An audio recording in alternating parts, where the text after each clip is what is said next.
2022년 11월 4일 금요일 아침 6시 조금 지났습니다.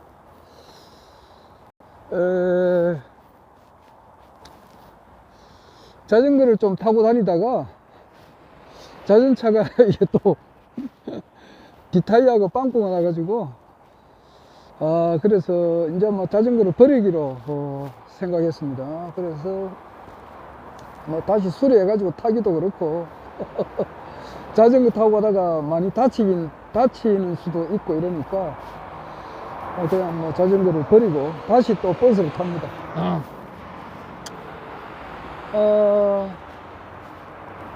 총재님께서 저 김장원 박사님하고 하요대담 하는 것을 이제 또 조금 전에 봤는데, 어제는 막 너무 힘들어 가지고 그냥 막 일찍 자버려 가지고 어제 저 부산 시당에 올라온 카톡도 조금 전에 봤습니다. 그래 보니까 우리 신영웅 대표님께서 아마 새로운 당사를 자비로 구입을 하시는 것 같더라고요. 서부산 유통지역 그 부근인데 뭐 그 지역 같으면 제가 손바닥이죠. 환하게 합니다. 경전철 타고 김해공항역 바로 한정거장 앞에 서부산 유통지역역이 있는데 그 부근에 1번 출입구 바로 그 옆에 땅사를 구입하려고 하시는 것 같더라고요. 그것도 내가 조금 전에 봤습니다. 이재현 사무처장님께서 그 공지를 올렸던데 그거를 내가 조금 전에 보았고, 김장원 박사님하고 이제 총재님하고 대화하는 것도 경남도당방에 이제 정병국 국무님께서 올려놓은 것도 방금 보았는데, 실질적으로 총재님께서 지금 전 세계의 모든 것을 이제 움직이고 있다, 그렇게 이야기를 하셨죠. 그래서 각 나라의 그리고 각 나라의 수상 대통령들의 이제 그 에너지를 넣기도 하고 빼기도 하고 지금 조절해 나가고 있다, 이제 그런 말씀도 하시고, 지금 총재님께서 이제 그 말씀을 많이 하시지 않습니까? 토요 강의 또 인류 강의 때도 오늘 1시간 반 정도, 이틀 하시면 한 3시간에서 4시간 정도 이렇게 하시는데, 또 화요 대담도 하시고 많이 하시지만은 또 어떤 부분에 가서는 말씀을 할 수가 없다, 이제 그렇게 하시죠. 그래서 주요한 부분은 이제 말씀을 할 수 없는 것이 지금 이제 재판에 그 고발하는 놈이 내가 보면 미친놈인데 참네. 부산 경남공고를 졸업했다고 이렇게 재판이 나와 있으니까, 그러니까 그 판사들이 앞으로 받아야 될 그것이 어떻게 되겠느냐고요. 일반인들 중에 이제 변희재님께서도 그렇게 하잖아요. 혁명재판소를 열어서 특별법을 제정해서 썩은 판사, 썩은 검사, 썩은 기자들 싹 이렇게 사형을 시킨다 그러거든, 그 변희재님은. 그런데 이제 뭐 그렇게 해야 된다 이 말. 그분은 그렇게 주장하더라고. 그 근거로서는 이제 5.16 혁명 때에 박정희 이제 그 당시 의장님께서 이제 그렇게 했으니까 그걸 이제 그렇게 해야 된다, 그렇게 하는데 일반인들도 그렇게 생각한다고요. 그러니까 총재님께서 금년 2022년 3구 대선 때에 이제 공직선거법 허위사실 유포로 이제 그 고발을 당했으니까, 그것이 뭐냐 하니까 이병철 회장님을 만나지 않았다, 박정희 대통령의 그러니까 박정희 대통령의 비밀정책 보좌관이었다는 것, 그것도 이제 거짓말이다, 이제 이 말이에요, 주장하는 것이. 그러니까 그게 얼마나 허구냐고.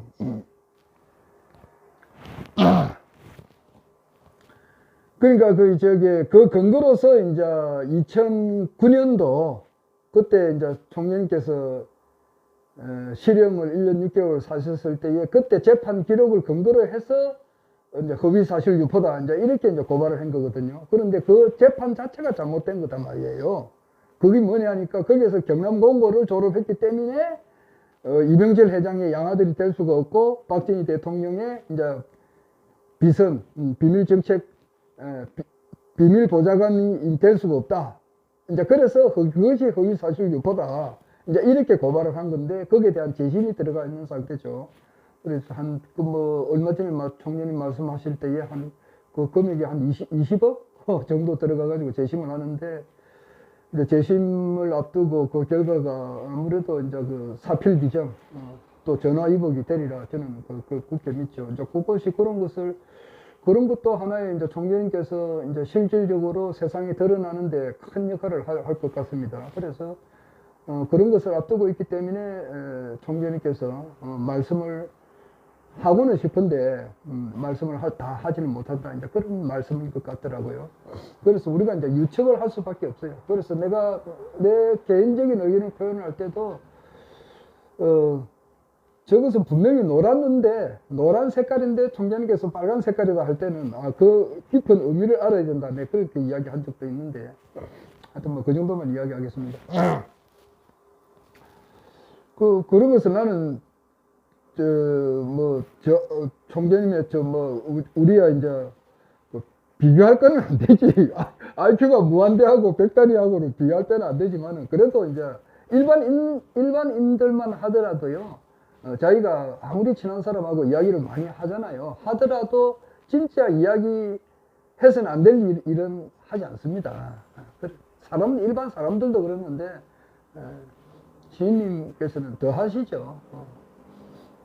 내 같은 경우만 하더라도 내가 그 유튜브 지금 올린 게 1000개가 넘어요. 그런데도 정확하게 내가 기독교를 이제 탈출하게 된 그런 배경이라든지 이런 거는 지금 현재 아주 가까이 있는 이야기를 한 적이 있을는지 몰라도 소상하게 이야기한 적은 없어요. 그 이야기하게 되면 여러 가지 문제로 골치 아픈 문제가 엄청 많이 드러나게 되고, 또 그 다음에 이제 더 중요한 것은 11월 달 지금 됐는데, 11월 달에 어떤 강경산에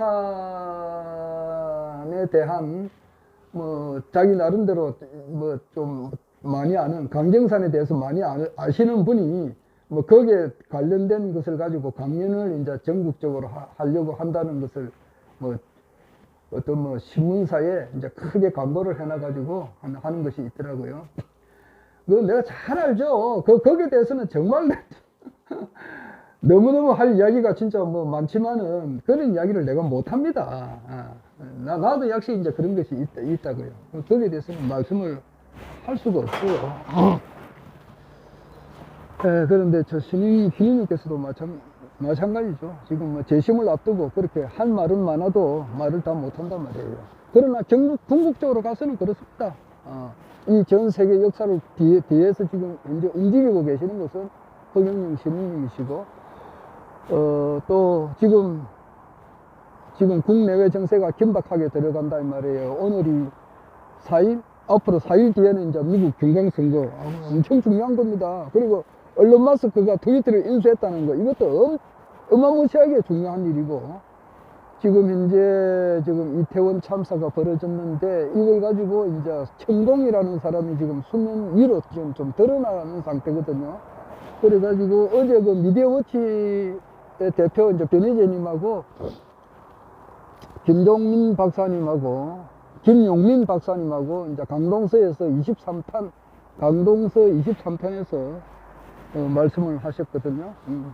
천공을 이제 체포해가지고 조사를 해야 된다, 이제 이런 식으로 나와요. 하여튼 이 모든 것은 뭐냐, 허경영 총재님이 이제 실질적으로 드러나기 한 과정이다. 배경, 제천, 대내우고 죽은 조선 이병용인데 허인 포구 성평국이단 말이야. 허인께서 포구 속에서 성평국하고 필경통일 전세계 그 길로 지금 가고 있습니다. 이상.